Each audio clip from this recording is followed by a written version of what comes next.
নমস্কাৰ বন্ধু বান্ধৱীসকল কি খবৰ সবৰ আশা কৰোঁ ভালে আছে বুলি অসমৰ নাম্বাৰ 1 প্ৰাইভেট জব পৰ্টেল সবকে স্বাগতম জনালো আৰু আজি আমি কিছুমান ভাল প্ৰাইভেট জব ভেকেন্সি অসমৰ আলোচনা কৰিম যত কোনো ধৰণৰ ফিজ দিব নালাগে কোনো ধৰণৰ কনসালটেচন নোযোৱাকৈ ঘৰ থাকি আৰামছে এপ্লাই কৰিব পাৰিব সময় নষ্ট কৰি ভিডিওটো ষ্টাৰ্ট কৰিছো হনৈছনা খালি গুগলত আহি টাইপ কৰি দিলে আমাৰ চেনেলৰ নাম অসম জব ফ্ৰী নেটৱৰ্ক হেনকৈ ৱেবছাইটটো আহি যাব যৰ পৰা মই হত আপোনাক চাকৰিবোৰ আপডেট দি থাকো আৰু আপোনালোকে নিজে এই ৱেবছাইটটো ভিজিট কৰি চাকৰিবোৰ চাব পাৰিব আৰু এপ্লাই কৰি যাব পাৰিব আজি আপোনালোকৰ আহিছে সেকেন্ড উইক অফ জুনৰ ভেকেন্সি ভালেমান ভেকেন্সি আজি ভিডিওটো হ'ব সো আজি ভিডিওত ভালেমান লোকেশন জৰহাট হওক বা যিকোনো লোকেশনৰ হওক চাই ল'ব পাৰিব এয়াৰপৰ্টৰ ভেকেন্সি চলি আছে চাব পাৰে ইন্টাৰেস্টেড হলে এয়াৰটেল কোম্পানী এইবোৰ চলি থাকিব So interested হলে পুৰণা ভিডিওবিলাকো চাব পাৰে যদি লাষ্ট ডেট যোৱা নাই আমি সময় নষ্ট নকৰি আজি যোনবোৰ আপোনালোকৰ ভেকেন্সি মুকলি কৰা হৈছে সেকেন্ড উইকৰ জুনৰ হেবোৰ আমি আলোচনা কৰিব গৈছো ফোন নম্বৰ থাকিব কন্টাক্ট কৰিব পাৰে আৰু এইকেইটা পইণ্ট মনত ৰাখিব তাৰ পিছতে যাতে ভিডিওটো চাই নহতে বহুতে ৰেসপন্সিবল নহয় বহুতে বেলেগ ইউটিউব চেনেল আহি কয় এইটো ইউটিউব চেনেলত চাই আমি জব এপ্লাই কৰিছো পইচা গৈ এইটো ইউটিউব চেনেল চালে আপুনি 1 টকাও দিব নালাগে এটা মোৰ গ্যাৰান্টি যেটো আমি কোম্পানীৰ লগত ডাইৰেক্ট কথা কই এবোৰ ভেকেন্সি লৈ আহো বেলেগ ইউটিউব চেনেলৰ নিচিনা আমি কনসালটেন্সি ভেকেন্সি এটো দিয়া নহয় এটো মানে কোনোবা যদি মন নাই নাচাব চেনেলটো এনে যেটা কমেন্ট নকৰে অদৰকাৰী কমেন্টবোৰ ডাইৰেক্ট ব্লক তো কৰি দিয়া হয় নহলে নকৰিব হেবোৰ যদি মন আছে চাওক যদি মন নাই নাচাব প্ৰথম ভেকেন্সি লৈ যাম প্ৰথম ভেকেন্সি আপোনালোকৰ আহিছে কেলকম সিস্টেমৰ পৰা ভেকেন্সি আৰু জব টাইটেলটো হল বেক এণ্ড সেলস আৰু অপাৰেশন কোঅৰ্ডিনেটৰৰ ভেকেন্সি আৰু পানবজাৰ গুৱাহাটী লোকেশনৰ ফুল টাইম ভেকেন্সি 12000 ৰ পৰা 18000 দৰমহা নেগোচিয়েবল হ'ব সো আপোনালোকৰ কামবোৰ হ'ব বেক এণ্ডত কাম কৰা যেনেকৈ আপোনালোকৰ কাস্টমাৰ পটেনশিয়াল কি আছে এইবিলাক কল কৰি বেলাই কনভাৰ্ট কৰিব লাগিব অপৰচুনিটিজৰ হৈতে শিডিউল কৰিব লাগিব মিটিং সেলস টিমৰ হৈতে মেইনটেইন আৰু আপডেট কৰিব লাগিব কাস্টমাৰ ৰেকৰ্ডবোৰ এক্সেল সিআৰএমত ফলো আপ সেলস এইবোৰ চাব পাৰে বেক এণ্ডৰ যোনবোৰ কাম থাকে সেইবোৰে কাম কৰিব লাগিব কোৱালিফিকেশন বেছি বিচৰা নাই 12 পাস হাই সেকেন্ডাৰী 12 পাস বা এভব ফ্ৰেছাৰ্ছ হলে পাৰিব এক্সপেৰিয়েন্স হলে পাৰিব এক্সপেৰিয়েন্সৰ প্ৰেফাৰেন্সটো বেছি দিয়া হ'ব স্কিল যেনেকৈ গুড কমিউনিকেশন আৰু পাৰসুয়েশন স্কিল লাগিব আৰু এক্সেল গুগল শিটত কাম কৰা অভিজ্ঞতা অলপমান হলেও লাগিব অফিস টাইমিং হ'ব আপোনালোকৰ 10টা পৰা 7টা বজালৈ মানডে টু স্যাটাৰডে এছামিজ ইংলিশ আৰু হিন্দী জানিব লাগিব সো ইমেইল আইডি তলত দি আছে কোনটো পোষ্টৰ কাৰণে এপ্লাই কৰিছিল মেনশন কৰি দিব এনেদৰে application applied for the post of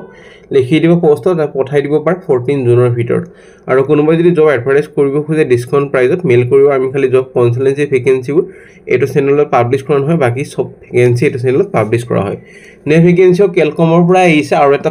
বেলেগ পোষ্টৰ কাৰণে data entry operator 12000 to 17000 negotiable হ'ব এক্সেল টেলি গুগল শিট এইবোৰ জানিব লাগিব আৰু ৰেসপন্সিবল যেনেকৈ আপোনালোকৰ ডাটা এন্ট্ৰি কাম ৰিলেটেড হ'ব টেলি সেলস পাৰচেজ ষ্টক পঢ়িলব এইবোৰ এক্সেলতে কাম হ'ব আৰু কোৱালিফিকেশনৰ যদি কথা ক'বলৈ যাওঁ তেতিয়ালে বিকম বা সিমিলাৰ বা হায়াৰ হ'ব লাগিব ফ্ৰেছাৰ্ছ পাৰিব এক্সপেৰিয়েন্স পাৰিব basic knowledge Tally ERP proficiency Excel Google Sheet attention to details typing speed এইবোৰ জানিব লাগিব এছামিজ ইংলিশ আৰু হিন্দী জানিব লাগিব একে timing full time vacancy mail ID দি আছে কোনটো পোষ্টৰ কাৰণে এপ্লাই কৰিছে মেনশন কৰি দিয়ে নিজৰ ৰিজিউমিখন পঠাই দিব নে ভেকেন্সি ৰিসফ আইৰন আৰু ষ্টিল প্ৰাইভেট লিমিটেডৰ ভেকেন্সি আৰু পোষ্টৰ নাম হ'ল ডাটা এসিস্ট্যান্ট অফিচৰ কাৰণে আৰু এইটো কাৰণে গ্ৰেজুৱেচন 1 ইয়াৰ অভিজ্ঞতা এক্সেল ৱৰ্ড গুগল শিট জানিব লাগিব কমফৰ্টেবল হ'ব লাগিব ক্যালকুলেশন মানে ম্যাথমেটিক্স অলপমান জ্ঞান হ'ব লাগিব মেলতকে ফিমেলক বেছি প্ৰেফাৰেন্স দিয়া হ'ব এইটো ভেকেন্সিত সো লখৰাত ভেকেন্সিটো হ'ব আপোনালোকৰ পোষ্টিং 15000 দৰমহা পাব বা per month 15000 negotiable as per candidate skill so mail ID দি আছে 14 জুনৰ ভিতৰত এপ্লাই কৰিব পাৰে যদি ইন্টাৰেস্ট হয় নে ভেকেন্সি দা গ্ৰীনউড হোটেল আৰু ৰিসৰ্টৰ ভেকেন্সি গুৱাহাটীৰ কাৰণে সেলস মেনেজাৰ এটো কাৰণে গ্ৰেজুৱেচন এক্সিকিউটিভ চেফ এটো কাৰণে হোটেল মেনেজমেন্ট বাকি কেইটা কাৰণে হোটেল মেনেজমেন্ট যা হোটেল মেনেজমেন্ট আছে কৰিব পাৰে বাকি অপৰটো কাৰণে গ্ৰেজুৱেচন সো তলত গোটেইখিনি ইনফৰমেশন দিয়া আছে মেইল আইডি দিয়া আছে এপ্লাই কৰক কোনটো পোষ্টৰ কাৰণে এপ্লাই কৰিছে মেনশন কৰি দিব এপ্লিকেশন এপ্লাইড ফৰ দা পোষ্টত আছে এপ্লাই কৰক নে ভেকেন্সি কাৰ্বিলঙৰ পৰা আহিছে খাটকাটিৰ পৰা ভেকেন্সি সিলিং অপাৰেটৰৰ ভেকেন্সি বটল ইউনিট প্লেন ডেটাৰ কাৰণে নেগোচিয়েবল হ'ব স্যালাৰি প্ৰেফাৰেন্স দিব যদি আসামৰ বা এক্সপেৰিয়েন্স কেন্ডিডেট হয় মেইল আইডি তলত দি আছে এনেকৈ লিখি দিব সাবজেক্ট লাইনত application for the post of sealing operator at কাৰ্বিলং 15 জুনৰ ভিতৰত এপ্লাই কৰক তাৰ পিছত ইন্টাৰভিউ কাৰণে মাতা হয় আপোনালোকক জনোৱা হ'ব নে ভেকেন্সি টিম লিডাৰৰ ভেকেন্সি কনজিউমাৰ ডিউৰেবল প্ৰডাক্টৰ কাৰণে যোৰহাটৰ vacancy full time 3 to 5 years experience লাগিব consumer durable sales operation so mail ID দি আছে 16 জুনৰ ভিতৰত এপ্লাই কৰক আৰু কোৱালিফিকেশ্যনটো গ্ৰেজুৱেশ্যন লাগিব নে ভেকেঞ্চি ইকোটেক এটা ইউনিট হয় এটা লোহিয়া গ্ৰুপৰ এমআইএছ এক্সিকিউটিভ মেইনটেনেন্স ডিপাৰ্টমেন্টৰ কমলপুৰ কামৰূপৰ ভেকেঞ্চি ফুল টাইম ভেকেঞ্চি এইটো কাৰণে আপোনালোকৰ কমিটমেন্ট হ'ব লাগিব হায়াৰ ষ্টেণ্ডাৰ্ড অপাৰেশ্যন এফিচিয়েন্সি এটা হৈ আছে নে এইটো কাৰণে কোঅৰ্ডিনেট শিডিউল কৰিব লাগিব কিবা যে প্ৰিভেন্টিভ বা কাৰেক্টিভ মেইনটেনেন্স এক্টিভিটিজ আছে এইবোৰ গোটেইবোৰ prepare report dashboard preparation related to maintenance performance পঢ়ি ল'ব এইবোৰ স্কিল লাগিব এক্সেল ৱৰ্ড এইবোৰ জানিব লাগিব টেকনিক্যাল নলেজ অলপমান লাগিব আৰু attention two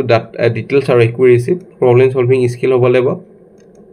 so mail ID তলত দি আছে কোৱালিফিকেশ্যন গ্ৰেজুৱেশ্যন হ'ব লাগিব সো মেল আইডি দি আছে 15 জুনৰ ভিতৰত এপ্লাই কৰক নে vacancy project executive project coordinator project manager Assam Guwahati Arunachal Pradesh Itanagar কেণ্ডিডেটজন এগ্ৰিকালচাৰ বেকগ্ৰাউণ্ড অৰ্থাৎ বিএসসি এগ্ৰি কৰা হ'ব লাগিব আৰু মেল আইডি দি আছে যাৰ এক্সপিৰিয়েন্স কেণ্ডিডেট আছে সিহঁতে যাতে এপ্লাই কৰে এনে যাতে এপ্লাই নকৰিব যেটা মেনশন কৰি দিয়া আছে নে ভেকেঞ্চি আপোনালোকৰ আহিছে গ্লেনমাৰ্ক ফাৰ্মাচিউটিকেলছৰ পৰা vacancy field sale officer vacancy গুৱাহাটীৰ কাৰণে আৰু ৰোল আৰু ৰেছপন্সিবিলিটি পঢ়ি ল'ব পাৰে এনথুইষ্টিক আৰু এক্সপিৰিয়েন্স এক্সিকিউটিভ কেণ্ডিডেট বিচৰা হৈছে এক্সপিৰিয়েন্স হ'ব নালাগিব এনেকুৱা নহয় কি খালি এক্সপিৰিয়েন্সে পাৰিব ফ্ৰেছাৰ্ছো পাৰিব কিন্তু পঢ়ি ল'ব কি কাম হ'ব আৰু ক্ৰাইটেৰিয়াখিনি মই কৈ দি আছোঁ জবটো এপ্লাই কৰিবলৈ এজ লিমিট আপোনালোকৰ 30 ইয়াৰ্ছৰ তলতে হ'ব লাগিব এডুকেশ্যন ক্ৰাইটেৰিয়া আপোনালোকৰ বিএসসি বা এমএসসি বা বি ফাৰ্মা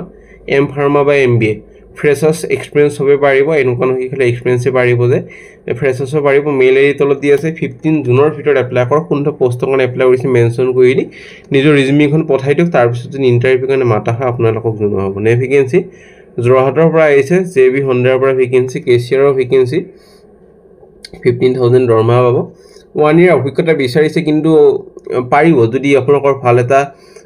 ইন্টাৰ্নশিপ কৰা হৈ আছে বা 3 বা 6 মাহৰ এক্সপিৰিয়েন্স আছে তেতিয়াও পাৰিব নলেজ হ'ব লাগিব বিলিং কেছ হেন্ডলিং আৰু বেসিক একাউন্টিং কমফৰ্টেবল হ'ব লাগিব বিলিং সফটওয়্যাৰ আৰু এক্সেল অনেষ্ট হ'ব লাগিব ৰিলায়েবল হ'ব লাগিব আৰু লোকেল কেণ্ডিডেট হ'ব লাগিব যোৰহাটত কোৱালিফিকেশ্যনৰ যদি কথা ক'বলৈ ন এটো চাকৰি কাৰণে আপোনালোকৰ মেনশ্যন কৰা নাই কিন্তু বিকম পাস হ'ব লাগিব বিকম পাস হলেহে পাৰিব নহলে নোৱাৰিব ইনসা মেল আইডি দি আছে এনেকৈ লিখি দিব application for the post of cashier in JB Honda Jorhat 15 জুনৰ ভিতৰত এপ্লাই কৰক তাৰ পিছত তিনি ইন্টাৰভিউ কাৰণে মাতা হয় আপোনালোকক জনোৱা হ'ব নে ভেকেঞ্চি আপোনালোকৰ আহিছে জব অপৰচুনিটিজ এটা হোটেলৰ পৰা ভেকেঞ্চি গুৱাহাটীৰ দা ক্লাৰ্কছ হোটেল আৰু ৰিসৰ্টৰ পৰা ভেকেঞ্চি ইণ্ডিয়ান কমিছ চাইনিজ কমিছ আৰু কন্টিনেন্টাল কমিছ এটা ভেকেঞ্চি হোটেল মেনেজমেন্ট কৰা হ'ব লাগিব লগতে চেফৰ এক্সপিৰিয়েন্স লাগিব যদি চেফৰ এক্সপিৰিয়েন্স নাই এপ্লাই নকৰিব কমিছৰ এক্সপিৰিয়েন্স নাই নকৰিব সো মেল আইডি তলত দি আছে 15 জুনৰ ভিতৰত এপ্লাই কৰক তাৰ পিছত যদি ইন্টাৰভিউ কাৰণে মাতা হয় জনোৱা হ'ব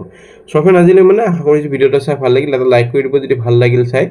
আগলৈ কি ভেকেঞ্চি বিচাৰিছে তো মোক কমেন্ট কৰি জনাব কোনখন ডিস্ট্ৰিক্ট কোনটো লোকেশনৰ ভেকেঞ্চি লাগে জনাব মই আনিবলৈ চেষ্টা কৰিম আজিলৈ মানে কাইলৰ লগ পাম লগতে আমাৰ WhatsApp গ্ৰুপ আছে টেলিগ্ৰাম গ্ৰুপ আছে ইনষ্টাগ্ৰাম পেজ আছে জয়েন কৰিব তাৰ আপডেটবোৰ পাই থাকিবা আজিলৈ মানে কাইলৰ লগ পাম